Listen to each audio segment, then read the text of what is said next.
ચુંબકીય ક્ષેત્રમાં મૂકેલા વિદ્યુત પ્રવાહધારિત વાહક પર લાગતું બળ. ઓર્સ્ટેડના અગાઉ નોંધેલા અવલોકનોને પ્રસિદ્ધિ મળી.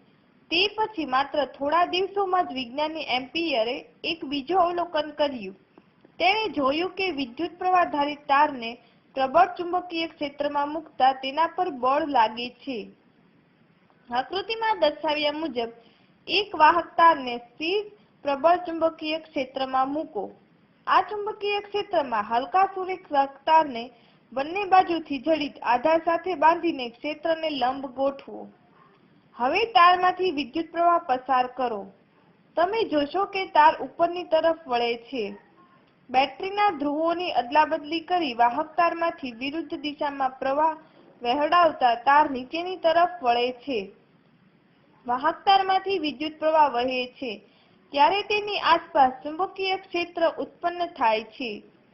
આ તારનું ચુંબકીય ક્ષેત્ર અને પ્રબળ ચુંબકના ચુંબકીય ક્ષેત્ર વચ્ચેની આંતરક્રિયા દરમિયાન તાર અને ચુંબક પરસ્પર એકબીજા પર સમાન મૂલ્યનું અને વિરુદ્ધ દિશામાં ચુંબકીય બળ લગાડે છે.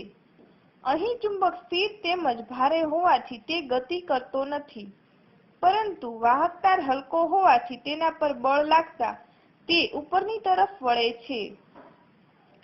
વાહક તાર પર લાગતું ચુંબકીય બળ એ વિદ્યુત પ્રવાહ, ચુંબકના ચુંબકીય ક્ષેત્ર તથા તારના જેટલી લંબાઈ ચુંબકીય ક્ષેત્રમાં રહેલી છે તે તેના સમપ્રમાણમાં હોય છે.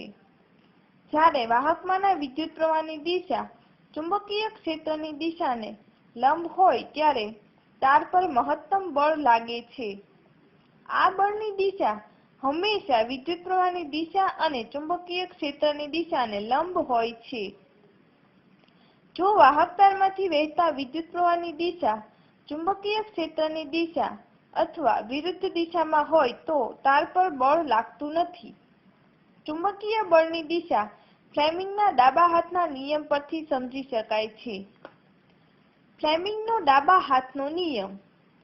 ડાબા હાથના પંજાની તર્જની પહેલી આંગળી મધ્યમાં, બીજી આંગળી અને અંગૂઠો પરસ્પર લંબ રહે તેમ ગોઠવો. પહેલી આંગળીને ચુંબકીય ક્ષેત્રની દિશામાં અને બીજી આંગળીને વિદ્યુત પ્રવાહની દિશામાં ગોઠવતા અંગૂઠાની દિશા એ ચુંબકીય બળની દિશા દર્શાવે છે. જુઓ આકૃતિ.